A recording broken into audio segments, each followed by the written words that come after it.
What's up, everybody? This is Tremaine Davis with another episode of the Think Global Future podcast. I'm here today with a very, very special guest, Eric Brown. He is amazing, a global thought leader in terms of AI, the thing that we talk about most on this channel, how this technology is transforming the future. Just really happy to have you on today, Eric. No, it's a pleasure. All right, so as a quick introduction, because I was about to, this is why I hesitated. I was about to try to give you a background, but I just feel like I would drop the ball somewhere. So tell the people who you are, tell them about your experience and what you've been doing. Let's just say over the last couple of years when it comes to AI. Yeah. So I am a technologist, mentor, innovation coach, helping individuals and organizations understand the art of the possible as it relates to emerging technologies. And over the past decade plus, I've had the pleasure of going alongside leaders, individuals, organizations from Fortune 50 companies to grassroots organizations, helping them being able to leverage innovation for equity and create impact. And support business and growth. And what I found is that I really enjoy being able to go alongside, to learn, to build, to tinker, to learn and do. And over the past 2 years, thinking about Chat GPT and kind of this new wave of generative AI, I've had the opportunity to build and help others think thoughtfully about what AI could amplify, how they can build, what they can create with it, but also the security controls, compliance, doing it in an ethical and safe way.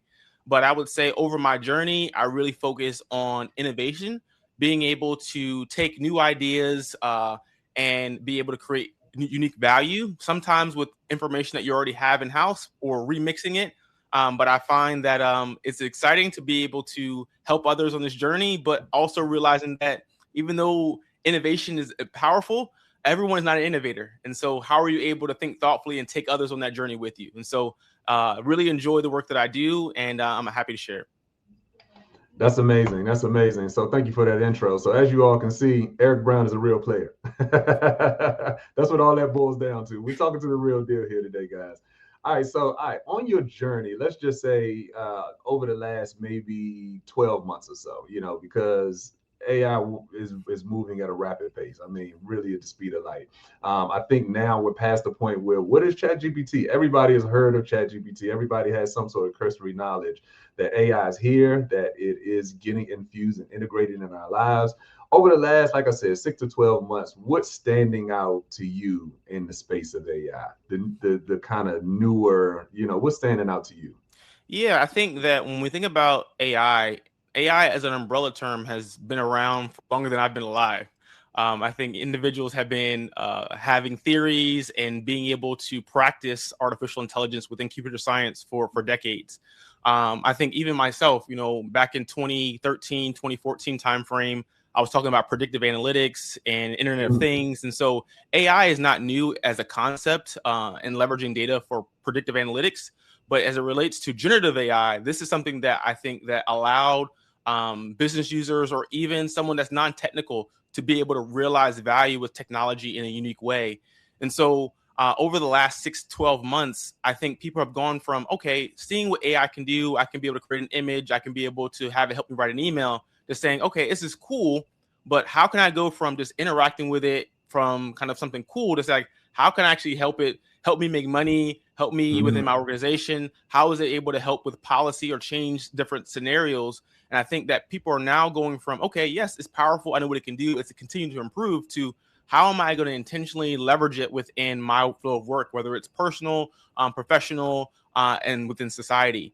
And so we're going from, all right, something that's one to now, how are we creating systems around leveraging AI in a really strategic way? So it sounds to me like the biggest sort of shift that you're seeing, I guess maybe like I said over the last 6 to 12 months is not really on the tech side. It sounds like it's on the people side of it. You're thinking that people are having more of a mindset shift about what's possible with this technology, and that's interesting to me because when you think AI, of course you think technology, but it sounds like the biggest shift you're saying is happening on the people side of things. Would you agree with that, or am I hearing you I correctly? agree. You're hearing me correctly. I think what's interesting is this: with technology in general, it's only a tool in a medium.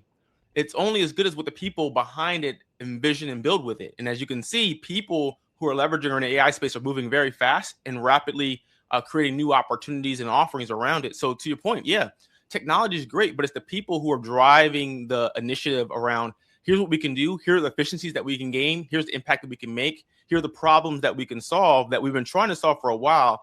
And now with this assistance of artificial intelligence, it's able to amplify our intent and to be able to augment the intelligence that we have to do it at a faster rate. And so, yes, people are the driver. However, at the same time, I think that it's important for us to have clarity, guardrails, and have wisdom and discernment around this process, because you can learn and do things really fast, but you have to take your time and process and understand what it is you're doing. Because if you don't have clarity going in, you're just kind of multiplying chaos. Yeah, multiplying chaos. That's a really good, and with technology like this, multiplying chaos can happen really quickly. But I mean, so the other side of that, I would think would be, I feel like there might be a little bit of a gap there, because you do have the people who are building the stuff, the innovators, that side of the house. Then you have the people, I think, who are coming along, and that was a great point you made, that mindset shift of, wait a minute, this is more than just a glorified Google. I can actually apply this to my small business. I can actually apply this, to business efficiencies, being more efficient even as a human.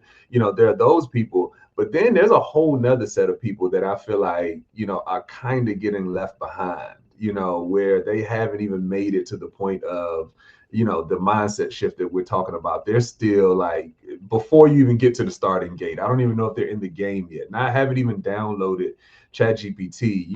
That is, something we talked about this a little bit before. Like, what do we do with this digital divide, as they call it, and how this technology, because of the rapid pace that is moving, how do we bridge that? How do we catch people up? How do we get people to the point where they are thinking about it more than just the technology, but something they can actually apply to their lives? Like, I think that gap still exists, even though a lot of people are moving in that direction. I think there's a big gap that is only widening.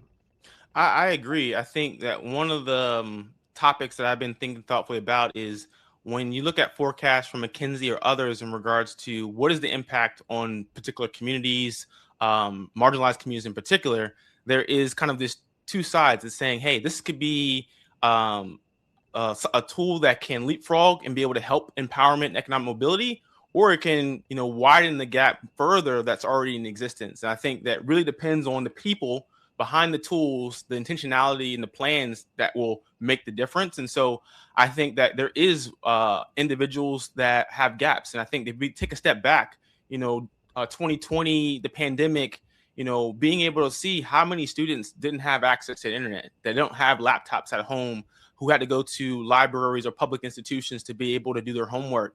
And so when we think about AI, it's the technology that's built on top of that. And so there was already infrastructure challenges before.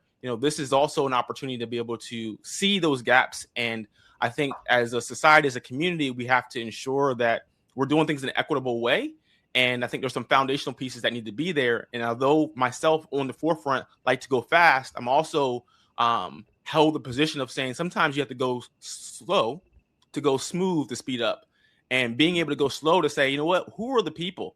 Who are the communities that are missing? Let me listen to their concerns. Let me actually be present and to be able to bridge that gap. Because if individuals on one side are just going, that gap is widening. And I think one of my colleagues, technologists, said an analogy that I really thought was brilliant. He used the treadmill analogy. He was like, some people are at different speeds on the treadmill, but then you mentioned, hey, guess what? There's some people who are not even on the treadmill yet. And so I think that it is important for us to be able to know and have a level of clarity and grounding on where people are in the journey. And although we're innovating, say, hey, how am I able to translate this value in the way that everyone's able to realize and understand it, so that leapfrog opportunities have the ability to be a reality? Yeah, I like that treadmill analogy. Yeah, totally going to borrow that. So, if he has some copyright out there on that analogy, you got to text him or something, because I'm totally using it. I like that. I think that what you're saying is absolutely true. I think on the other end of it, and this is where, some of the conversation, kind of the burden of the conversation falls back on the doers, us, the people who are the innovators, and things like that. And that's the reason why I say that is because I think it's going to take an intentional effort for folks like us to go and create that bridge for those people, those individuals. I think about, you came to it. We did a community AI event a few months ago, and Eric came out to it. And we probably had 50, 60 people there. And I mean, the oldest person there was 85 years old. That lady was amazing too. She was a spark plug in there, man. But she had real good questions and things like that. And, just creating a space where people can come into a space, learn about this technology in an approachable way, ask questions, learn together. Like, that was a space that I had to personally curate. You see what I'm saying? So I think the burden of bringing those communities along kind of falls on us. I don't think it's the community that's going to take the initiative it's too much. It's happening too fast to go out and learn. Like, we have to be the ones. I came to one of your events, the vibe coding thing that you did, same type of deal, just a room full of people wanting to learn about this technology and things like that. So, how do the leaders in this space need to be thinking about the gap that we have both identified is widening, and how this technology can be distributed more evenly and more equitably? How do the leaders need to be thinking about that? Yeah, I think a leadership principle in general is self-awareness, but also awareness of the individuals that you're leading, right? And I think I've had the pleasure of being able to be at the enterprise scale, at the startup, as well as small groups in a nonprofit space. And across the board, I ask the same question when I start. When it comes to the adoption curve, there's some people who are the early adopters, the innovators, those that are kind of the laggers, some that are just saying, I'm trying to figure it out. But having a level of awareness, where are you in this journey? And I think for leaders who are in the room to say, like, where are the people on that journey? And now how do I have a plan to be able to meet them where they are? So that they don't come with opposition or fear or what have you, to say, all right, let me listen, understand your concerns, understand the opportunities, be able to say, okay, for this group, maybe we can have some more hands-on. For this other group, maybe we should just talk about policy. Maybe we should just listen. And it's being able to say, all right, well, sometimes we need to go at a faster pace, or what's the speed on the treadmill, depending on the group that I have. And I think that takes for leaders to, one, acknowledge that this is a conversation that needs to be had. Two, there needs to be space and time, and ideally, being able to meet in person is super valuable. I love the virtual experience, but there's something special that happens in person, and I think a level of trust that happens. And I think having a lot of these conversations, I'm looking back with the leaders in the room, I made an anonymous survey, and it was really humbling to say, like, even companies that are IT leading this charge, there are different places, even from within that group, where they fit on that scale. And so to say, hey, don't assume anything, let's ask, but create the space and time to do so. Yeah, I think you could be right about that. Not could be, I think you are right about that. Especially when you talk about all of the different places that people, I mean, that treadmill analogy is just so good. People are just running at different paces, at different, and like you said, some people haven't even walked in the gym yet. I think there's another side of, we can play devil's advocate. I just don't think you can only talk to one side, even though I have a passion for what we're talking about. There's another side, which is the business model. A lot of times that action gets pushed to the side or pushed to the background a little bit in terms of this intentional, community-based sort of thought process, because where's the business model? Where's the money being made doing that? And because, and the reason why I'm asking you this question is because you have worked on all ends of it. You worked in big corporate, Microsoft, and startups and nonprofits, things like that. How do you reconcile that part of it? Because the Microsofts of the world have to make money for their shareholders. Although they have unlimited resources to potentially go build that bridge that we're talking about. But where is the financial sort of upside in taking that approach? And I think that that's baked into this conversation, or has to be baked into this conversation, because there's real markets that are impacted by this conversation. No, this is very much true. And I think the first thing that comes to mind when thinking about the different stakeholders across the spectrum as it relates to learning, artificial intelligence, impact, I think definitions vary depending on what group you're talking to.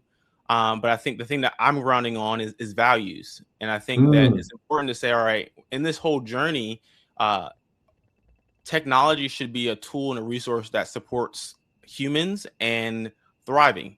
And that may look different depending on what angle you look at. But I think that whether you are a nonprofit, how are you able to really empower individuals and organizations, and how does this technology help support and amplify that intent?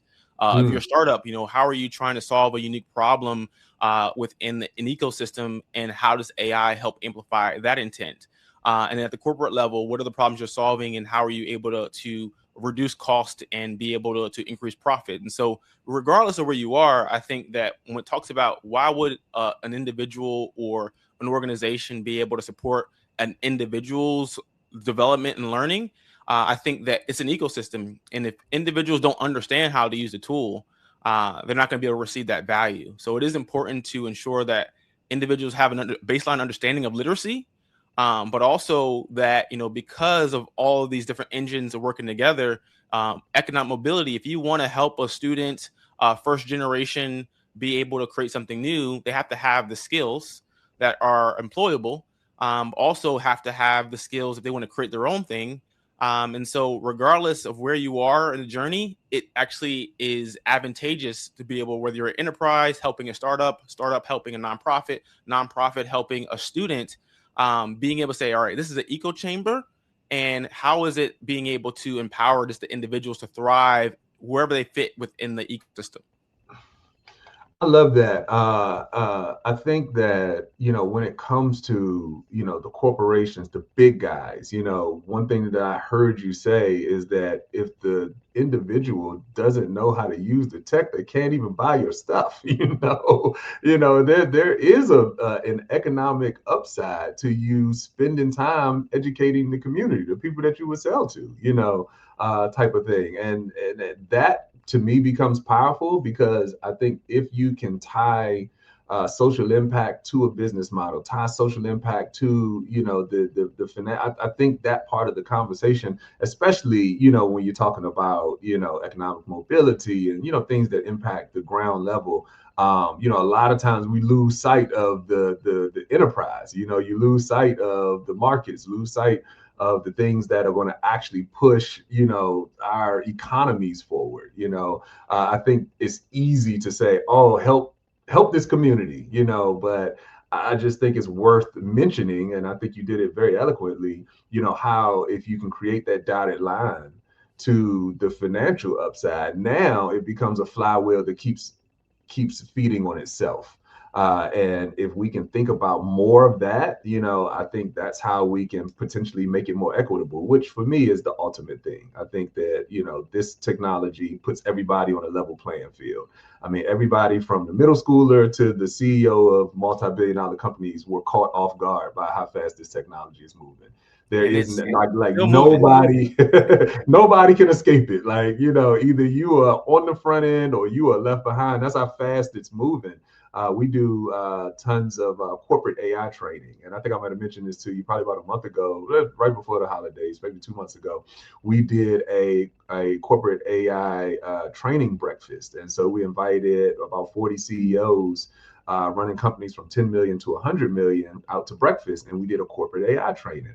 And I mean, you wouldn't believe the stories that we heard, Eric. I mean, about the use of AI throughout their organizations, and how they don't have the guardrails in place, and how they need to be thinking better about exactly what you just said, training the individuals on the ground, because they don't want them coming to their company and not having some sort of protocol, not having some sort, like, it affects everybody. And so I think that there is a case to be made, exactly what you said, to training at all levels. Everybody needs to have access to this technology. And for me, I think that's the most, exciting future or outcome for the future of humanity, if everybody has access and is able to be trained on this tech.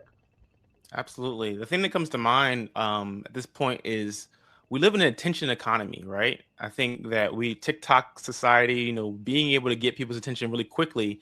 And I think that being able to have a learning that is bite-sized, but also that is contextually relevant. I think that when bringing up AI, depending on where you are, and I've been able to see both sides of the story, what's in it for them, or what is the cost for not moving, or what is the potential harm that they fear is there, whether it's real or not. I think it's something that, having an understanding of that as leaders, but also as organizations, as community leaders, to understand like, hey, what's in it for the community, and how we're able to speak about it in a way that gets their attention and they're able to see that value. But that's some of the driving point is saying, hey, you know what? It's about the intention. And even when you think about the economic aspect of attention, that's the part that's commoditized, right? How much usage are you looking at this software? How much time are you spending in the space? Because that may determine where you spend your time and your money, your assets, etc. And so if we're able to leverage AI to point people in a direction for things that we value, okay, that's a good positive impact for the scenario. But it works both ways. And I think that going back to one of the points I made, I guess earlier, I was having a debate with someone about some of the reasons why maybe someone should get training or learn this technology or not. I'm thinking, you know what? AI is going to amplify something. Why not it be what your intent is? Yeah, yeah, yeah. I think that you make a great point there. It's going to happen either way, So why not get on the front end of it and participate in that upside? I think that that's. I don't know why anybody would be on the other side of that argument, but obviously you were having it earlier. But I just don't know why you wouldn't want to participate in some. I mean, this technology, for all intents and purposes, is going to change everything we do as a human race, right? And this type of opportunity to participate or see it coming and participate on the front end of it, participate in the upside of it, is not going to happen again for another 100 years. Like, I mean, just to think about, maybe over the last 25 years, I mean, we went through internet, we went through streaming, we went through social media, smartphones, like all that happened in the span of 25 years. And now we're on AI. So, I mean, the amount of development that has happened in the last 25, 26 years, we're not going to see this again for another 100 years, another 150 years. Like, you don't want to sit on the sidelines and let this thing happen. I mean, that I just don't know why anybody would be on the other side of that argument. But anyway, I digress. One thing that comes to mind when mentioning this is it's a picture in my head. There was an article. I'm gonna look it up afterwards. I encourage you to look it up. There's a newspaper article that says, who needs the internet because we have newspapers, and they had like a whole article about it. Everyone was like, hey, we don't need the internet, we got newspapers. And I'm just like, you can see it. He's like, wow, like the shift in the world. But like that was the argument then. Like, we don't need the internet, we have newspapers. Yeah, so, yeah. Oh, that's funny. That's funny. All right, so I can't let you off the hook without talking about security. Not given your background and all of the things that you've done in this space, I can't let you go without at least mentioning or getting your opinion on the security implications of what's happening with AI. So as I mentioned earlier, I went to one of Eric's sort of community events where he talked about vibe coding. And got people in the room, taught them about it, gave a lot of really good tips and tricks about what it is and how to use it. I think vibe coding is like amazing. Not to maybe build out a full out product, but I think especially for entrepreneurs, if you vibe code, you can at least prototype your ideas at a very low cost, which for many entrepreneurs is a game changer, because if you're building a company, what's the first thing you need to do is prototype it and put it in people's hands. That used to be an expensive process. Now with things like vibe coding, you can do it very, very, very, very cheaply. But again, that creates a lot of implications on the other end, because if you try to vibe code an app that's going to now be accepting payments and, people's personal information and data, without the security protocols, now you're going to get yourself in a lot of trouble on the other end of it. So talk to us about the security implications of what you're seeing in the AI space now, because I know the guardrails haven't been built, they're being built now, but just in terms of where we are today, what are you seeing, Eric? Yeah, I agree. I think this is an exciting opportunity to be able to build. And I think one of the barriers of entry was like, oh, how do I build a website? How do I build a database? How do I do all these different steps? And so I wasn't able to get my vision out. But now with the power of thought and a prompt, I mean, you can be able to have something visual, even functional. However, I think that in life and in this scenario, I think one of the things that I'm really advocating for is foundational thinking. Fundamentals are really important. And I think that just because you're able to go and get something that looks complete without an understanding of how things really work, you could potentially be at risk, whether it's just for a lack of understanding or being able to put your customers or those that you're trying to build trust with in a scenario where it's a loss. And I think that even though you have good intent, without that proper guardrails, that compliance, security, that audit process, you're putting yourself, but also your reputation at risk. And so I think a lot of the tools now, Lovable, et cetera, have some of those checks and balances in place. But I think it's always important to say, you know what, I got to a place where now I can articulate and show it, but let me go take this product to an expert and be able to have them validate or work alongside me to get it to that finish line. And I think it's important to have that transparency too, to say, you know what, I'm not a pro developer. I built this vibe code just to kind of get a concept. I'm letting you be a part of this beta. There are some security risks in the scenario, but I'm just trying to get kind of validation. And then we're going to go through this process and kind of give those caveats so that you're being transparent in the journey about what you're doing. Because what you don't want to do is go and build a lot of demand, which there's so many different scenarios out there where they got hundreds of thousands of users and then, you know, their database was hacked or what have you, and they didn't have the right process in place. And so it's a great way to build, but I think that we still have to really have discernment and be able to trust individuals who have been practitioners for decades. Yeah, and I would even take it a step further, because that's sort of a use case for this conversation. You know, really thinking about that early stage entrepreneur or that early stage innovator that's building, you know, using this technology so that they can prototype and potentially take something to market. But you know, there are, you know, large and mid-sized corporations that aren't thinking about the compliance and the controls and things like that. You know, and I'm talking about maybe not building product, but you know, usage internally. Usage, exactly. I mean, there's it has something called the shadow usage of this technology, where you know, you may have a $50 million organization, and I literally just did, like I said, did a corporate training with a bunch of these CEOs, you know, where they'll say, you know, everybody in our organization, especially 30 and unders, are using ChatGPT, you know, and they don't understand the implications of one of their associates taking their proprietary data and building the Monday morning slideshow for the Monday morning meeting in ChatGPT. You know, because now that's your proprietary data being used in one of these LLMs, you know, and of course it's just a PowerPoint, it's just something for a meeting that we have and things like that. But if your data, your proprietary company data is being used, and that's an associate just using it because it was easy, you know, I could just put this presentation together in 10 minutes instead of, you know, 2 hours, you know, and I can go on and do other stuff. So it makes sense. But the corporation doesn't have the guardrails in place. So I think there are other use cases, even with larger corporations, that haven't been considered when it comes to the security piece of it. Yeah, the analogy that I like to use is you want your organization to be like a casino and not a prison in regards to access. To say, you know what, there are some things that you want users to be able to play, but within a particular guardrails. Are you going to leverage Copilot? Are you going to leverage these particular tools? And that data is secured and is not going to be leveraged to retrain the model, et cetera. And here's the ways that we think you can realize value with it. And we're going to block all these other options because we don't necessarily want there to be leakage. And so we're giving you a clear way you can play, but within this sandbox and in these environments and in this way. However, also too, some organizations, like, we're blocking it altogether, and they're like, well, I know I can do it in 2 minutes with this AI, but by doing that, because you don't have a clear pathway how to play, they're going to go and take the data and put it out, and guess what? You're going to be at more risk, and now your proprietary information is going to be a part of the large language models in general. And so I think that as leaders, organizations, even down from individual to a Fortune 50 company, being able to know, okay, like, what are some of the things I use it for? What are some information that I don't put in there?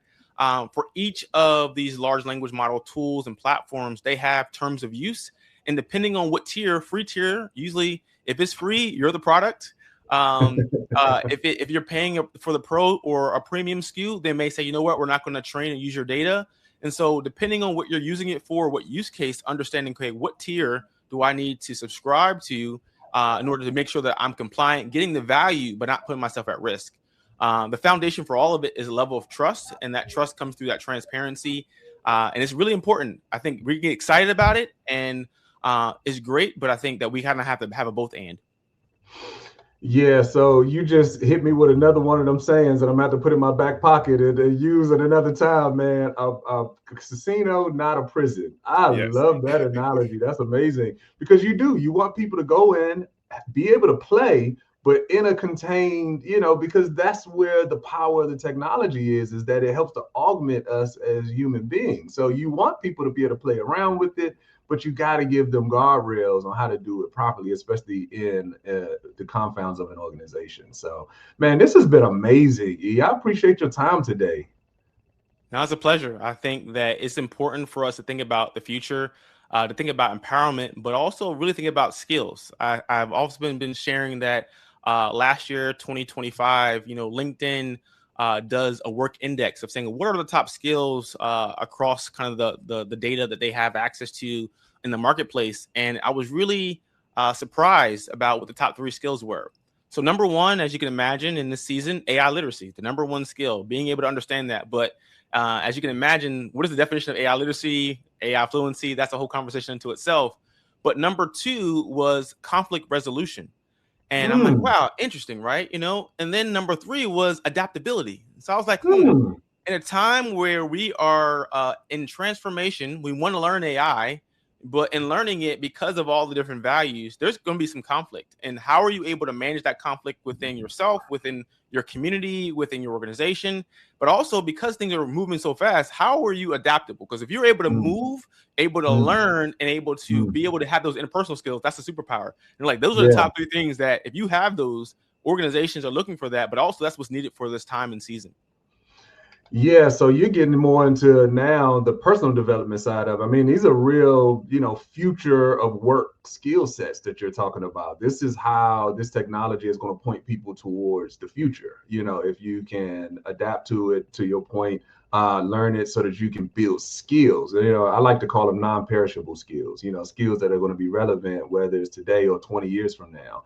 When you're talking about adaptability, when you're talking about conflict resolution, when you're talking about these type of I'm dating myself. I used to call them soft skills, Power skills now. but yeah, exactly. I'm old school. Now they call them employable skills. But how do you use this technology to build those employable skills? That is something that, I guess it kind of even warrants a whole nother conversation. So we're not gonna go too deep into it. But I appreciate you mentioning that. Maybe we can even drop that article in the comments for our listeners. So that would be amazing. E, I appreciate your time today, man. Thank you so much for coming on the show. You want to say any last words to the people? Yeah, I would say that, now's the time to build. I think when you think about technology, social media, somebody introduced you to something. All right. Be the person that introduces someone to a tool, and think thoughtfully about what is it that you want to amplify? What are the problems that you want to solve? Who are the people that you want to serve? And how are you able to leverage technology to be able to make that a reality, or connect you to the right people to make that a reality? And I say that it's a lot going on, but it's great to build a community and looking forward to seeing ways that we can collaborate. Last thing, how can the people find you? Yeah, so on social media, Eric Brown Jr. _ on LinkedIn, Eric Brown Jr. EB with the light bulb. Active on LinkedIn. Feel free to reach out, Eric at ericbrownjr.com. Happy to connect and see ways that we can amplify the beloved community. Awesome. I am Tremaine Davis. This is another amazing episode of the Think Global Futures podcast, and we'll see you on the next one. Peace.